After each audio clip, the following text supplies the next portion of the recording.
বাংলাদেশ গণপ্রজাতন্ত্রী সরকারের প্রধানমন্ত্রীর উপদেষ্টা জনাব মাহাদি আমিন, উপস্থিত আছেন বাংলাদেশ জামাত ইসলামীর সম্মানিত সেক্রেটারি জেনারেল মিয়া গোলাম পরোয়ার এবং উপস্থিত আছেন বাংলাদেশ গণপ্রজাতন্ত্রী সরকারের সড়ক ও পরিবহন মন্ত্রী এবং ঢাকা 10 আসনের এমপি শেখ রবিউল আলম। এছাড়া 11 দলীয় জোটের বিভিন্ন দলের নেতৃবৃন্দ, গণ অধিকার পরিষদের নেতৃবৃন্দ, আমার বাংলাদেশ পার্টি এবং গণ অধিকার পরিষদ, আমার বাংলাদেশ পার্টি সহ খেলাফত মজলিস সে প্রতিনিধি যারা উপস্থিত রয়েছেন, সাংবাদিক ভাই বোনেরা যারা উপস্থিত রয়েছেন, বুদ্ধিজীবী এবং নাগরিক সমাজের প্রতিনিধি যারা উপস্থিত রয়েছেন, সবাইকে আন্তরিকভাবে ধন্যবাদ জানাচ্ছি, কৃতজ্ঞতা জানাচ্ছি। এবং আজকের এই আয়োজনে আমাদের অন্যতম প্রধান উপলক্ষ জুলাই গণ অভ্যুত্থানের যারা শহীদ হয়েছে সেই সকল শহীদদেরকে আমরা স্মরণ করছি শ্রদ্ধার সাথে। শহীদ পরিবার প্রতিনিধিগণ উপস্থিত রয়েছেন, জুলাই আহতরা উপস্থিত রয়েছেন, বৈষম্য বিরোধী ছাত্র আন্দোলনের বিভিন্ন পর্যায়ের নেতৃবৃন্দ উপস্থিত রয়েছেন। আপনাদেরকেও আন্তরিক ধন্যবাদ এবং কৃতজ্ঞতা জানাচ্ছি। জাতীয় নাগরিক পার্টি এনসিপির 1 বছর আজকে পালিত হচ্ছে।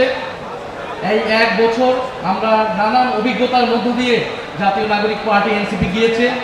শুধু এনসিপি নয়, পুরা বাংলাদেশই আসলে এই 1 বছর বহুমাত্রিক অভিজ্ঞতার মধ্যে দিয়ে গিয়েছে। আপনারা জানেন গণ অভ্যুত্থান পরবর্তী একটি সময়, সেই সময়কে ধারণ করে বাংলাদেশকে এগিয়ে দিতে যে নেতৃত্ব প্রয়োজন, এনসিপি তার জায়গা থেকে সেই চেষ্টা করেছে।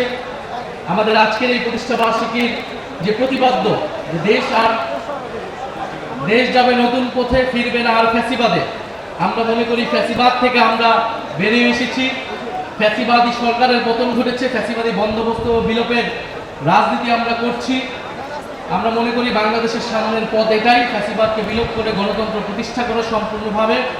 সেটার জন্য যে সংস্কারের লড়াই, জুলাই সনদ বাস্তবায়ন সহ গণভোটের গণরায় বাস্তবায়ন, সেই লড়াই আমরা চালিয়ে যাচ্ছি। ফ্যাসিবাদ বিলোপের জন্য বিচার অত্যন্ত গুরুত্বপূর্ণ একটি বিষয়। সেই ফ্যাসিস্টদের, গণহত্যাকারীদের বিচারের দাবিতে, খুনকারীদের বিচারের দাবিতে আমরা এখনো সরব রয়েছি। এবং আমাদের আজকের অন্যতম আরেকটি প্রতিবদ্ধ হচ্ছে যে বিকল্প এবং বিনির্মাণ। আমরা মনে করি যে বিপ্লবের শক্তি থেকে বিকল্প তৈরি হয়েছে, যেই বিকল্প বাংলাদেশকে বিনির্মাণ করতে চায়। এনসিপির পথ চলা 1 বছর হলেও এনসিপির পিছনে অনেক বড় প্রেক্ষাপট রয়েছে। আমরা আজকে স্মরণ করছি 2013 সালের হেফাজত ইসলামের যে আন্দোলন, আলেম ওলামাদের উপরে যে নির্যাতন, নিপীড়ন, গণহত্যা হয়েছিল। 18 সালের কোটা সংস্কার এবং নিরাপদ সড়ক আন্দোলন, ভ্যাট বিরোধী আন্দোলন এবং পিলখানার যে গণহত্যা এবং জুলাই গণ অভ্যুত্থান, বৈষম্য বিরোধী ছাত্র আন্দোলনের নেতৃত্বে সংগঠিত হয়েছিল। এই প্রেক্ষাপটের ভিত্তিতেই জাতীয় নাগরিক পার্টি এনসিপি গঠিত হয়েছিল।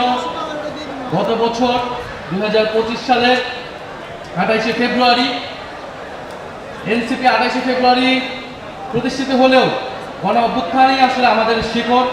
গণ অভ্যুত্থান থেকে আমাদের যাত্রা শুরু হয়েছে। আমরা সামনের দিকে এগিয়ে যাই। সামনে স্থানীয় সরকার নির্বাচন, আমরা স্থানীয় সরকার নির্বাচন দ্রুত হবে সেই প্রত্যাশা রাখবো। সারা দেশে এনসিপির প্রতি আহ্বান থাকবে যে আপনারা স্থানীয় সরকার নির্বাচনের প্রস্তুতি নেন। তৃণমূল সংগঠনকে আমরা শক্তিশালী গড়ে তুলতে চাই। এবারের নির্বাচনে 6টি আসন আমরা বিজয় লাভ করেছি।